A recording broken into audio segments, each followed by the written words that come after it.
드리겠습니다. 세대통합 이론 PTT. 반갑습니다. 저는 이석교회 김용 목사라고 합니다. 제가 감히 우리 선배 목사님들 앞에서 감사합니다. 우리 감히 선배 목사님들 앞에서 이렇게 강의를 할 수 있는 게 참 말이 안 되는 상황인데, 우리 목회개발위원회에서 이렇게 자료를 정리하고 또 이따 오실 이 주강사 목사님을 제가 또 모시는 관계로 부득이하게 제가 짧게 이 동기부여 신학적이고 목회적인 근거에 대해서 이렇게 말을 하라고 하셨는데, 이제 시간은 15분밖에 없어서 여러분 나머지 PPT 자료는 여러분께 드리고, PPT 좀 띄워주시겠습니까? 예. 그래서 간단하게 정말 이렇게 최근의 어떤 동향과 세대통합 예배에 대한 어떤 지금 흐름들에 대해서 잠깐만 좀 말씀을 드리겠습니다.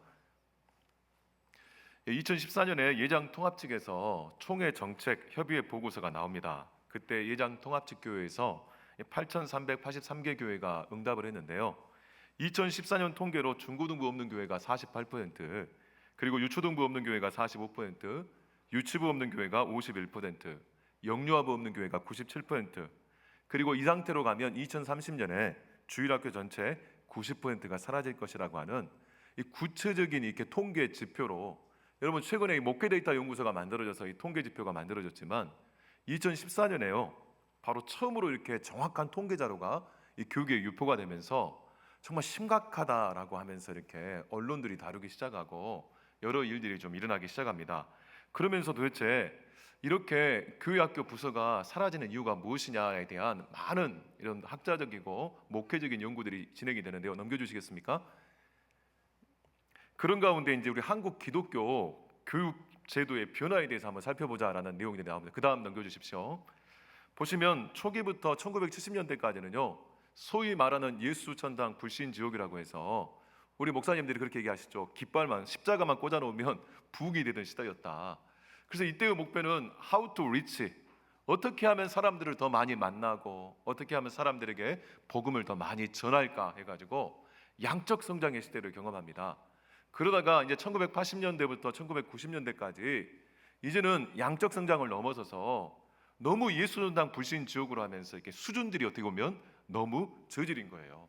그래서 우리가 질적 성장의 시대를 맞이하면서 말씀을 이제는 제대로 가르치고 복음을 효과적으로 가르치는 방법, how to teach에 대해서 말씀을 합니다. 그래서 아시는 것처럼 1980년대 우리 오카는 목사님 사랑의 교회가 개척이 되어서 제자훈련이 시작이 되고, 또 소위 강남 4인방이라고 해서 지구촌 교회 이동원 목사님, 또 남서울 교회 홍정길 목사님, 또 오늘의 교회 하용조 목사님, 이렇게 어떻게 보면 질적 성장으로 어떻게 복음을 잘 가르칠 것인가. 그래서 오늘의 교회는 1:1 제자 훈련으로, 사랑의 교회는 또 제자 훈련으로, 그리고 이런 소그룹 훈련들이 시작이 되는 시대입니다.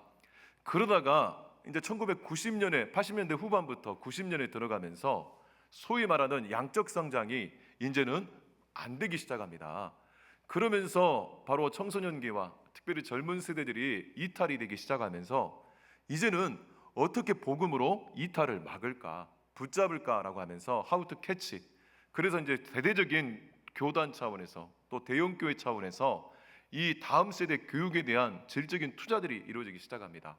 그러면서 이 각 세대별로 전문 선교 단체들이 만들어져 가지고, 이때 또 만들어진 단체들이 파이디온 선교회, 그리고 기존에도 있었지만 어린이 전도협회라든가 또 여러분 많은 대학생 선교 단체라든가 이런 전문 성경 연구 단체들이 이때 만들어지면서 어떻게 보면 이때 한국교회 재정이라든가 인력, 재정이 집중적으로 투자가 됩니다. 그런데 문제는 아까 우리가 통계에서 보신 것처럼 2010년대 이후부터 오히려 주일학교가 수적으로 그렇게 무너지기 시작하고, 양적인 것을 말할 것도 없고 질적으로도 무너지기 시작하면서 도대체 이유가 뭐냐라고 하는 겁니다. 근데 이유가 뭐냐면요, 바로 한마디로 말하면 30, 40대 젊은 부모들이 교회를 떠났기 때문이라는 거예요. 그런데 이 30, 40대 젊은 부모들이 언제 주일학교 교육을 받고 신앙을 가졌냐면, 앞에서 보신 것처럼 1980년대부터 1990년대까지 질적으로 주일학교가 성장하고 또 양적으로 이렇게 성장안을 넘어져서 집중적인 훈련과 또 재정을 투입했던 시기였다는 겁니다. 정말 재미가 없다고 하니까 어떻게 하면 재미있게 가르칠까, 또 교사들의 훈련 자질이 부족하다고 하니까 교사 훈련을 집중적으로 하던 시기였고, 또 현장 교육 전문가가 필요하다 해서 이 교회 교육 전문가들이 이 90년대 후반부터 대대적으로 길러졌습니다. 근데 결론은 뭐냐? 가르침의 문제가 아니었다는 거예요.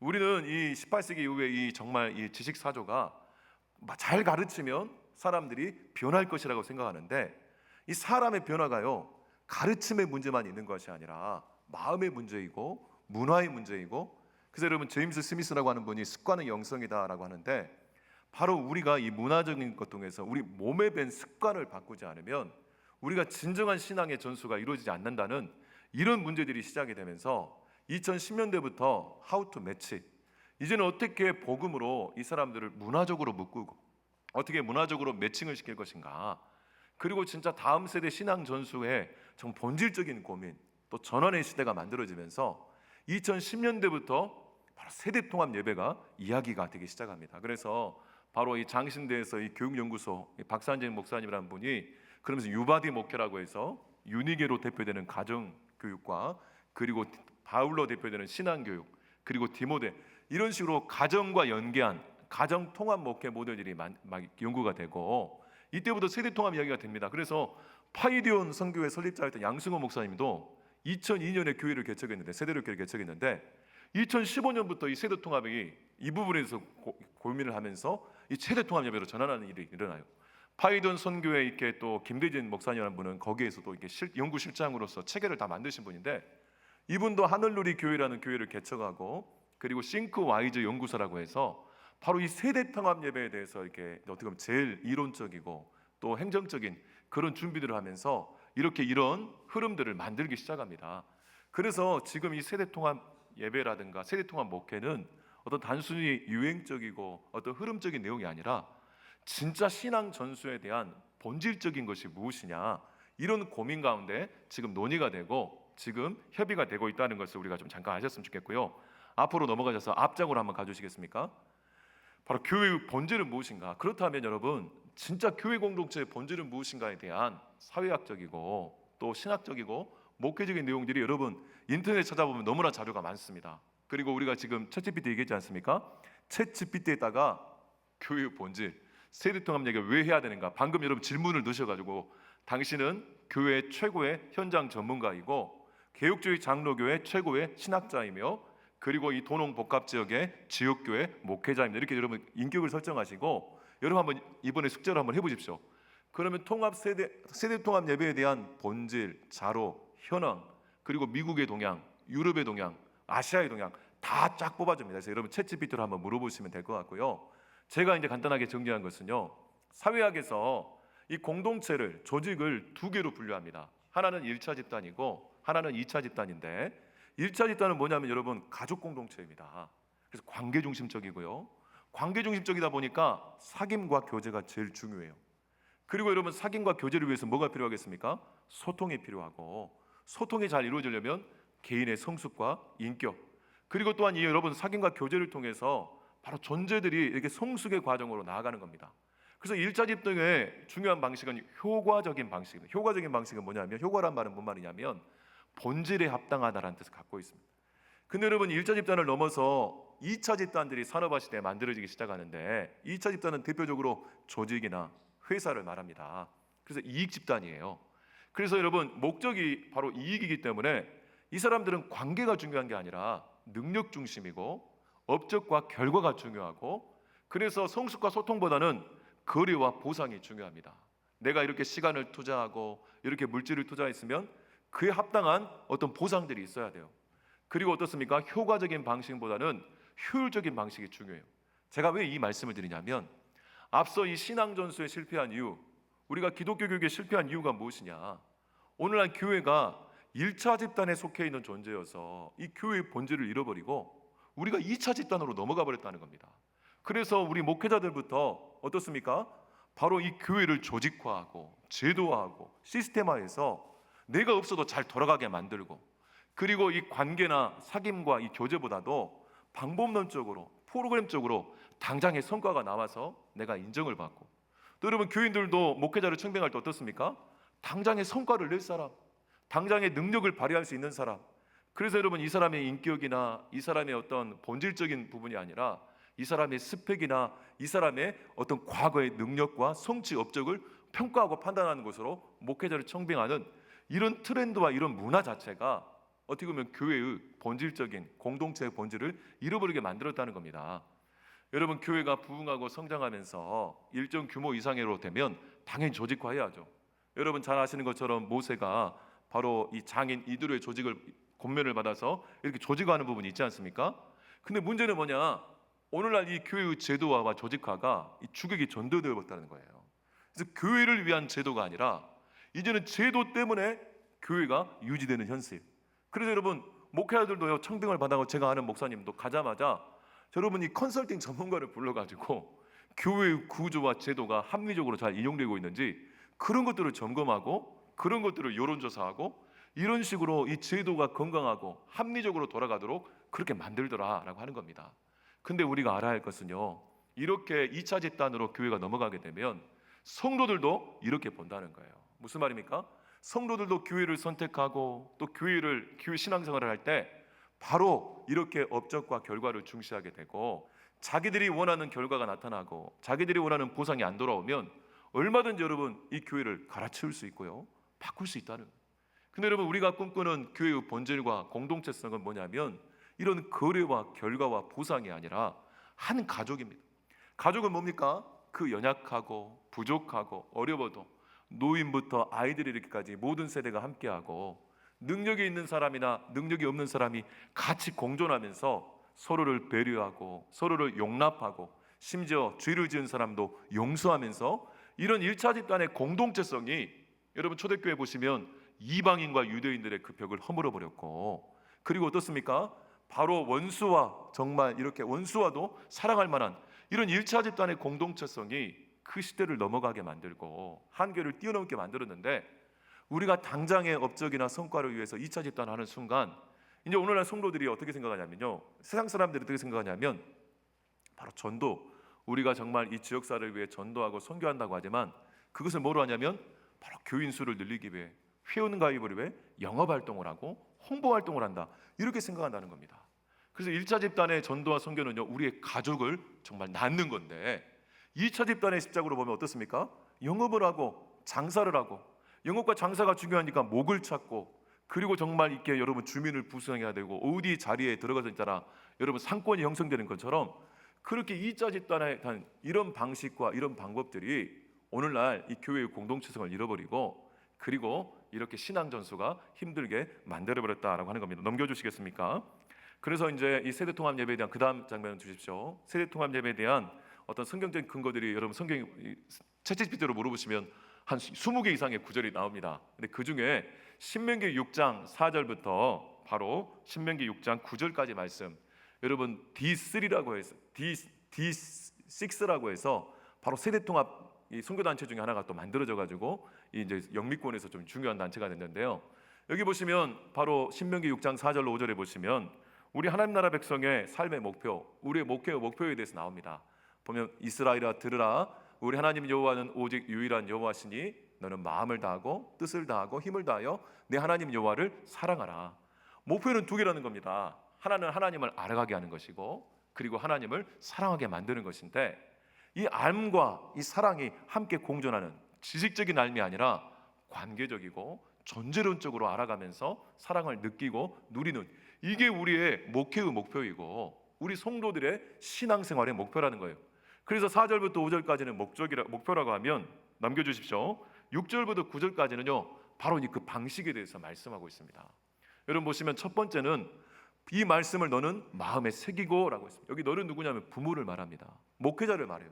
그러니까 우리가 바로 이 신앙 전수와 주일학교 부흥의 방식이나 성장을 넘어서서 목회자인 나부터 그리고 부모들이 먼저 이 하나님의 말씀, 하나님 나라의 이 복음에 대해서 우리 마음에 먼저 새기지 않으면 이거는 기술적인 문제가 아니고 방법론적인 문제가 아니라 존재론적인 문제라는 겁니다. 우리 예본교회가 지금 제자훈련을 중심으로 이렇게 교회가 또 새로워지고 이렇게 조금씩 변화가 있으시지 않습니까? 오카노 목사님 제자훈련, 저도 칼 세미나를 가봤지만 거기서도 계속 이야기한 게 뭡니까? 방법론적인 문제가 아니라는 거예요. 이 제자훈련이 됐든 1:1 훈련이 됐든 전도 폭발이 됐든 가장 중요한 것은 바로 본질적으로 우리가 이 복음을 만나고 복음을 경험하면서 우리 마음에 먼저 새기는 것이 필요한데, 이거 여러분 너무 당연한 이야기지 않습니까? 목회자가 이 복음과 하나님의 말씀을 먼저 새기지 않으면, 그리고 우리 부모들이 먼저 새기지 않으면, 아까 말씀드린 것처럼 1차 집단에서 2차 집단으로 넘어오니까 부모들도 교회를 어떻게 생각하냐면요, 학원으로 생각하고 학교로 생각한다는 거예요. 갖다 데려다 놓으면 정말 잘 가르친 대로 애들을 데리고 가는 거예요. 갖다 놓으면 애가 좀 변화가 되고 성과가 나오는 대로 애들을 몰아가는 겁니다. 그런 식이 아니라 부모 스스로가 먼저 이렇게 하나님의 말씀으로 복음으로 먼저 새기지 않으면, 우리 목회자들이 먼저 마음에 새기지 않으면 정말 모든 방식이나 이런 방법의 문제는 백해무익이다라고 하는 겁니다. 두 번째는 뭡니까? 그리고 마음에 새긴 것을 삶으로 가르쳐야 한다는 겁니다. 우리가 일주일, 여러분 700시간 가까운 시간 중에 딱 1시간, 아니 그것도 30분도 안 되는 시간 주일학교 부서 예배와 거기서 해가지고 하니까 애들을 당장 만족시켜야 되니까 재밌는 거, 그리고 애들에게 당장 집적으로 도움이 되는 것, 그것을 중심으로 하다 보면요, 아이들이 신앙교육을 통해서 하나님 중심성을 배우는 게 아니라 자기 중심성을 배운다는 거예요. 여러분 성경에서 주의 의미가 뭡니까? 자기 중심성이에요. 하나님 중심이 아니라 내가 주인이 되어서 내 마음대로 하겠다는데요, 이 세대별 교육이라든가 이런 것들이 선교적으로 일시적으로는 도움이 되지만 이게 예배의 본질로 들어가서 각 세대의 아이들의 만족을 위한 교육이 되는 순간, 이건 아이들의 자기중심성을 강화시켜가지고 조금만 자기가 원하는 방식으로 예배가 진행되지 않고 설교가 진행되지 않으면요, 애들이 받아들이지 않는다는 거예요. 그래서 애초부터 우리가 이 지식 중심으로 프로그램 중심으로 가르치는 것이 아니라, 여기 보시면 뭐라고 합니까? 부모가 길을 갈 때든지 누워있을 때든지 일어날 때든지 바로 우리의 삶의 정황 속에서 삶으로 마음에 새긴 자로서, 말씀을 마음에 새긴 자로서 가르치는 것들이 전제되어야 한다는 것. 우리 목회자도 마찬가지지 않습니까? 이렇게 예배 시간에 바로 여러분 예배 시간을, 그래서 세대 동안 예배 책들을 보면요, 예배 시간이 그렇게 깔끔하고 세련되게 진행되고 조용하게 진행되는 그 마음을 버리라는 거예요. 그게 우리 신앙 전술을 막아선다는 겁니다. 여러분 우리가 성도들하고 1대1로 관계로 소통하지 않고 이렇게 교제하지 않는 상태에서 그냥 예배라는 쇼 하나를 연출해가지고 마치 서로 친한 척, 마치 은혜 받은 척, 이것이 바로 본질을 잃어버린 예배의 모습이다라고 하면서 부모들, 목회자들이 삶으로 가르치는 것들, 그리고 세 번째 뭡니까? 미간에 붙이고 집 문설주에 붙이고 이 환경을 조성해야 한다는 거예요. 그래서 여러분 세대 통합 예배는 그 환경을 조성하는 것인데, 이제 넘겨주십시오. 마지막으로 제가 좀 시간이 이제 다 됐기 때문에 빨리 말씀드려서 죄송합니다. 보시면 세대 통합 예배는요, 주일학교 부흥 수단이 아니라는 겁니다. 우리가 이제 주일학교 교육도 안 되고 숫자도 대안되고 또 교사들 일꾼도 없으니까 그냥 이제는 부모를 이용해야겠구나, 부모를 복가돼야겠구나, 이런 방법론적으로 접근하면 100% 실수할 수밖에 없다는 겁니다. 게다가 세대 통합 예배는 예배의 방법과 형식 중 하나가 아니라는 겁니다. 전통적인 방식의 예배, 열린 예배 형식의 밤에 그런 예배의 형식이 아니라 세대 통합 예배는 뭐냐면 목회의 본질, 교회의 본질적인 고민이고, 그리고 이래서 여러분 씨앗이, 그러니까 예배의 방식이 바뀐 것이 여러분 씨앗일 수 있는데, 나아가서는 이게 꽃이 피고 열매가 되려면 우리가 아까 말씀드린 것처럼 이 교회의 본질이 무엇인지, 목회의 본질이 무엇인지, 신앙 전수의 본질이 무엇인지를 목회자부터 마음에 새기고 이렇게 우리의 이 관점을 완전히 바꾸지 않으면 안 된다는 겁니다. 여러분 오늘날 개인주의 시대가 되어서 새 가족이 와도 그 한 사람이 예수 믿는 것으로만 우리는 끝내지만, 이 세대 통합 예배의 목회의 관점에서 보면 이 한 사람이 오는 순간 누가 오는 겁니까? 그 가정이 오는 순간. 여러분 성경에 너와 내 집이 구원을 받으려 했지 않습니까? 그래서 이 세대 통합 예배를 잘하는 교회들, 고신층에서는 충남 당진 동일교회가 이수부 목사님이 개척했던 교회, 바로 2008년에 개척을 했습니다. 그리고 2002년에 바로 세대력 교회, 바로 합신 측에서는 이제 세대력 교회 양승원 목사님 교회가 중심이 되고 있고, 통합 측에서는 바로 오늘 우리가 오는 순천 금당 동부교회를 비롯해서 많은 교회들이 있고요. 우리 합동 측에서 최근에 내수동 교회가 이제 세대 통합 예배로 완전히 전면을 바꿨고, 그리고 이제 우리 광신대 총장이신 김경훈 목사님이 이전에 지금 목포 창조교회가 3대 동일 신앙 이름이라고 해가지고 역시나 세대 통합 예배로 그렇게 이제 전환이 되고 그런 성과들을 내고 있는데, 근데 여러분 세대 통합 예배 제가 다 봐봤어요. 근데 특징이 있습니다. 하나도 다 똑같지가 않다는 거예요. 교회마다 방법이 틀리고 진행 방식이 틀리고 다 달라요. 이유가 뭘까요? 바로 이게 가족 공동체, 1차 집단이기 때문이라는 거예요. 이게 방법론적인 게 아니라 우리 교회에서 세대 통합 예배를 하다 보면 각 교회마다 갖고 있는 가족들의 성향이 다르고 그 풍토가 다르기 때문에 이 세대 통합 예배를 제대로 하는 교회들은요, 하나도 다 똑같은 게 하나도 없습니다. 다 다르다는 거예요.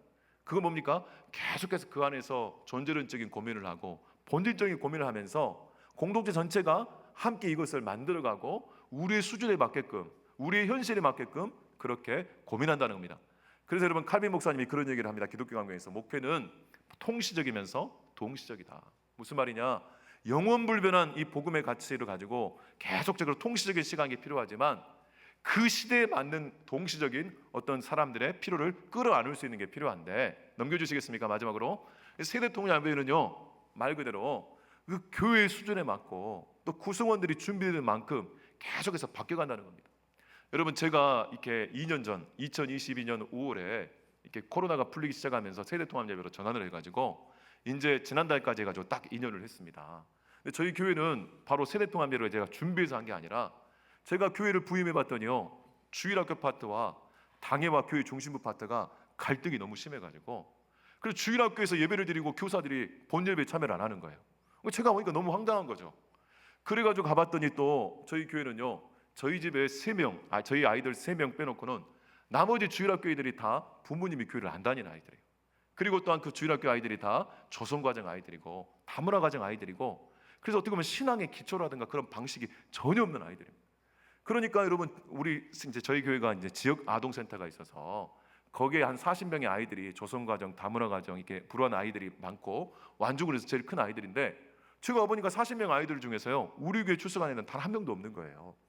그래서 이 방식을 어떻게 고민할까 하다가 그렇게 찾고 기도하면서 찾은 게 바로 세대 통합 예배였고, 그래서 저희 교회는요, 뭐 제가 목회적으로 준비돼서가 아니라 당장의 급한 필요 때문에 무식하면 용감하다고 그렇게 진행을 시켜버린 겁니다.